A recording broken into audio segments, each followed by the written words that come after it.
చతుర్దశోధ్యాయము గుణత్రయ విభాగయోగము. శ్లోకం 19.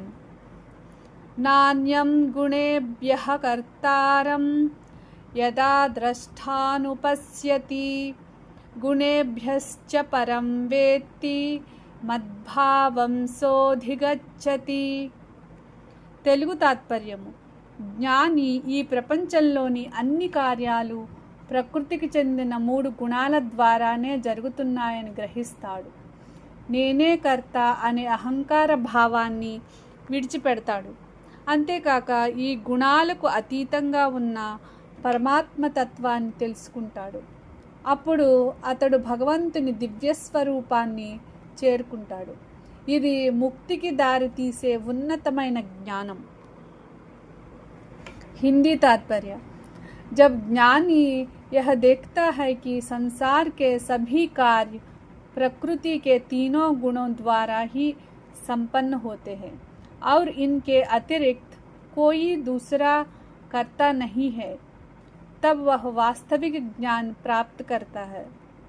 साथ ही जब वह इन गुणों से परे स्थित परम तत्व को जान लेता है, तब वह भगवान के दिव्य स्वरूप को प्राप्त करता है. यही मुक्ति का मार्ग है. English meaning: When a wise person perceives that all actions are carried out by the 3 modes of material nature, the gunas, and understands that the true self is beyond 3 gunas, he gains genuine insight. Recognizing the supreme reality as transcendental to the gunas, he becomes free from false identification with actions and attains the divine nature of the Supreme Lord. This verse teaches that liberation begins when one realizes that the gunas act within nature, while the self remains the witnessing consciousness beyond them. చతుర్దశోధ్యాయము గుణత్రయ విభాగయోగము. శ్లోకం 20. గుణానేతానతీత్య త్రీందేహి దేహ సముద్భవాన్ జన్మ మృత్యుజరా దుఃఖైర్విముక్తో అమృతమశ్నుతే. తెలుగు తాత్పర్యము: సత్వ, రజస్, తమస్ అనే ప్రకృతి యొక్క 3 గుణాలను అధిగమించిన జీవాత్మ శరీర సంబంధిత జనన మరణ వృద్ధాప్య దుఃఖాల నుండి విముక్తి పొందుతుంది. గుణాల ప్రభావంలో ఉన్నంత వరకు జీవుడు సంసార చక్రంలో తిరుగుతూనే ఉంటాడు. కానీ గుణాతీత స్థితిని చేరి పరమాత్మను ఆశ్రయించినప్పుడు అతడు మోక్షాన్ని పొందుతాడు. ఈ మోక్షమే అమృతత్వం, జనన మరణాలకు అతీతమైన శాశ్వత ఆనంద స్థితి. हिंदी तात्पर्य: जब जीव प्रकृति के इन 3 गुणों सत्व, रज और तम को पार कर जाता है, तब वह जन्म, मृत्यु, बुढ़ापा और उनसे जुड़े दुखों से मुक्त हो जाता है. जब तक जीव गुणों के अधीन रहता है, तब तक वह संसार के चक्र में घूमता रहता है. लेकिन गुणातीत होकर परमात्मा को प्राप्त करने पर वह अमृतत्व अर्थात मोक्ष को प्राप्त करता है. English meaning: When the embodied soul transcends the 3 modes of material nature, goodness, passion and ignorance, which are the cause of bodily existence, it becomes free from the sufferings of birth, death, old age and disease.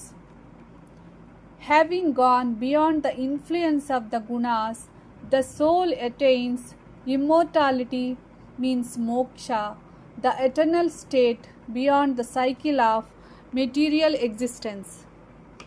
This verse emphasizes that true liberation is achieved by rising above the 3 gunas and realizing one's eternal spiritual nature. చతుర్దశోధ్యాయము గుణత్రయ విభాగయోగము శ్లోకం 21. అర్జున ఉవాచ కైర్లింగైస్త్రీన్ గుణానేతానతీతో భవతి ప్రభో కిమాచారః కథం చైతాం స్త్రీన్ గుణానతివర్తతే. తెలుగు తాత్పర్యము. ఈ శ్లోకంలో అర్జునుడు శ్రీకృష్ణుని 3 ముఖ్యమైన ప్రశ్నలు అడుగుతున్నాడు. నెంబర్ 1, 3 గుణాలను అధిగమించిన వ్యక్తిని ఏ లక్షణాల ద్వారా గుర్తించవచ్చు? నెంబర్ 2, అతని ప్రవర్తన ఎలా ఉంటుంది? నెంబర్ 3, ఈ 3 గుణాలను మనిషి ఎలా అధిగమించగలడు? ఆధ్యాత్మిక సాధనలో ఇది అత్యంత ముఖ్యమైన ప్రశ్న.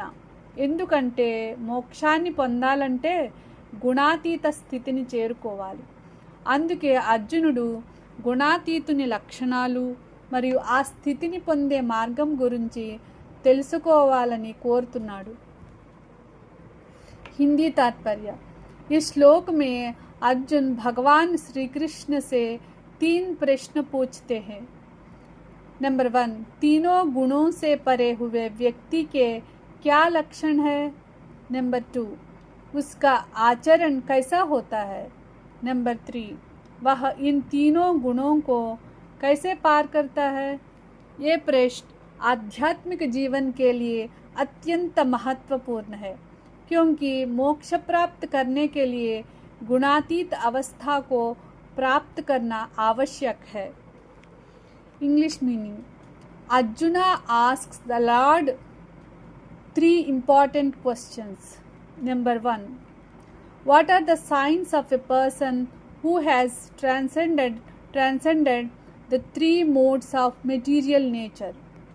Number 2, how does such a person behave? Number 3, by what means does one go beyond these 3 gunas?